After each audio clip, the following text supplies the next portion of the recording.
YouTube, we are back once again, this time with something a little different. This is story time with Juno. Overwatch 2. So Overwatch 2 puts out these comic things every now and then. We looked at the one for Transformers, but they actually do them for the main story as well. You got a little something there. You got a little something.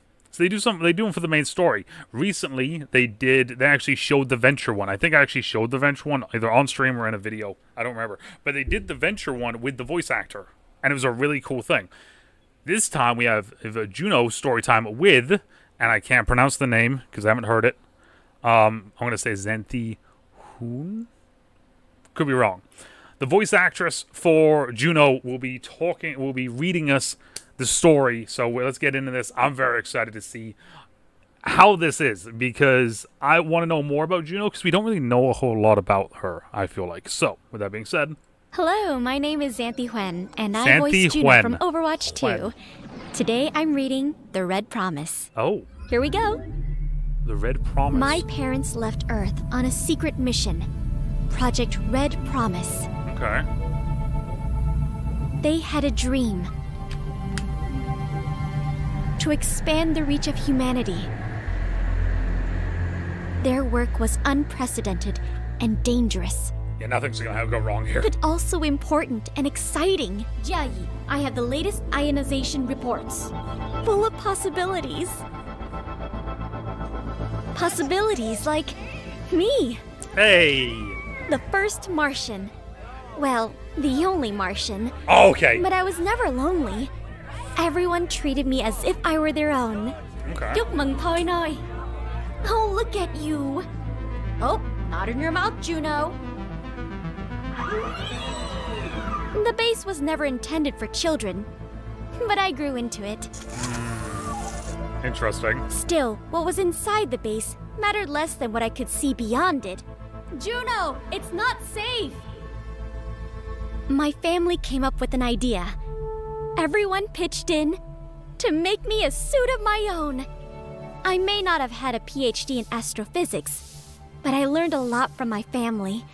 They empowered me to contribute in my own way. Okay. It was scary at first, but I loved any excuse to get out onto my home planet. Despite how relentless the work was, try it now! I knew with every problem, we would find a solution. Together. Oh, that's kind of cool. Life on Mars was not always easy. The terraforming project my family worked so hard on changed the Martian atmosphere. The storms grew to be terrifying. Each one was more violent than the last. But my family had given me the tools to overcome anything. I knew that someday, we could overcome this too. Okay. We could overcome anything. And... But then... There it is. The company that sent my family to Mars suddenly stopped responding.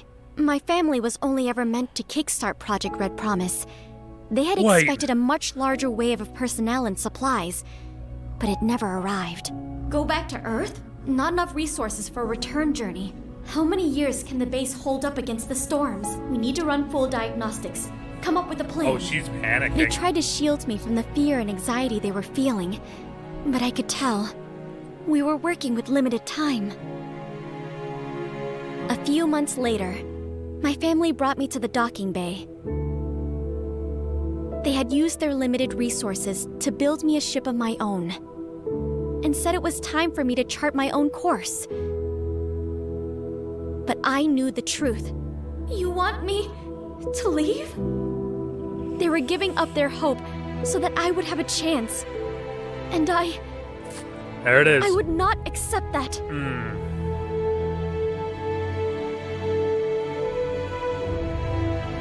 I was angry and scared.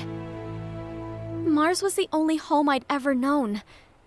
But my family was my entire world. Damn. They taught me that the most frightening challenges are most worth overcoming.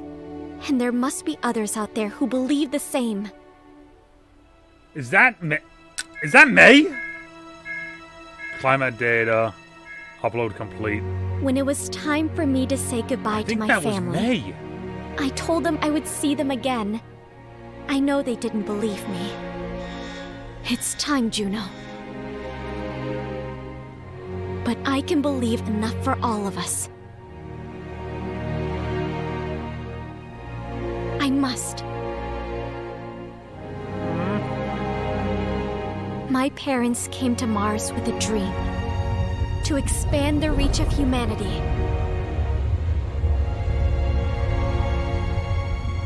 And now I have a dream. To save my home. Is that Megan?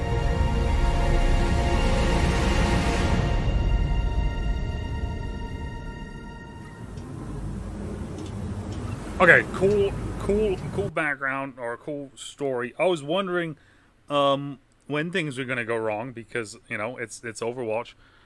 Things always go wrong in the flashbacks.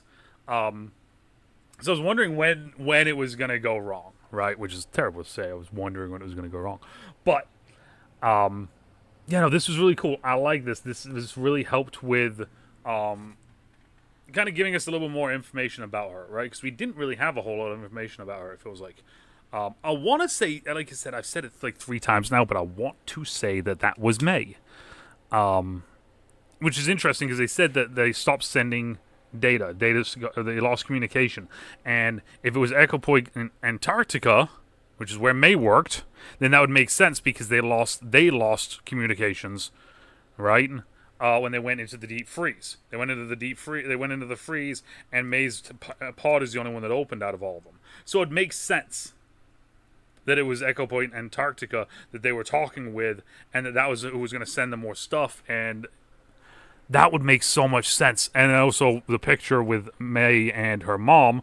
Oh, it makes so much sense. I hate it because I hate it because it's just like it's such a like devastating thing to think about.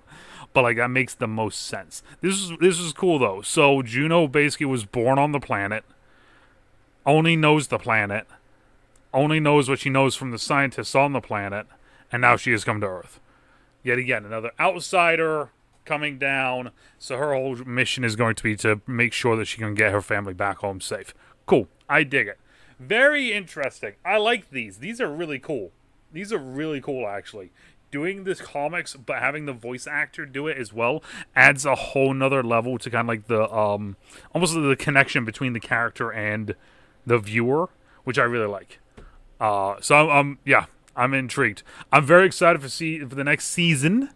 I don't know if I'm going to play Juno because I'm not good with Juno, or at least let's say like this. During the beta weekend, I was not beta weekend, but during the free trial weekend, I always keep saying beta, but during the free trial weekend, I was not good with Juno. I was really bad with Juno. I tried my best, but I was really bad. So with that being said, who knows how it will be this upcoming season. Rank resets happening. So much new fun stuff. We'll be looking at it live tomorrow. Once it goes live, we'll be doing a review of the entire battle pass, of all the new modes, of Juno's skins that are in the game that aren't shown, all the stuff as per usual. We'll eventually get into the hero mastery stuff. Me and Rob will do some ranks most likely, hopefully this week. If not this week, then unfortunately it's going to have to start being next week. But anyways, what did you guys think of story time with Juno? Do you like this? Do you like the idea of them doing the comics with the voice actors as another medium that they're already doing, right? Because the comics are already out there. You can find the comics on their website. So the fact that they're doing that and then just adding the voice actor or actress, do you like that? Let me know down in the comments down below, right? And as always, depending on where you are, morning, after, even night, still trouble, stay safe. We'll talk to y'all later. Bye. So she's from space, kind of like you were. But she's from, it looks like Mars, where you weren't from Mars. You were from the space station there. So, a little bit different, but kind of the same. So, you can kind of relate to her. Maybe you guys would get along. Maybe. He doesn't get along with anyone, though. What was that? Nothing. I didn't say anything.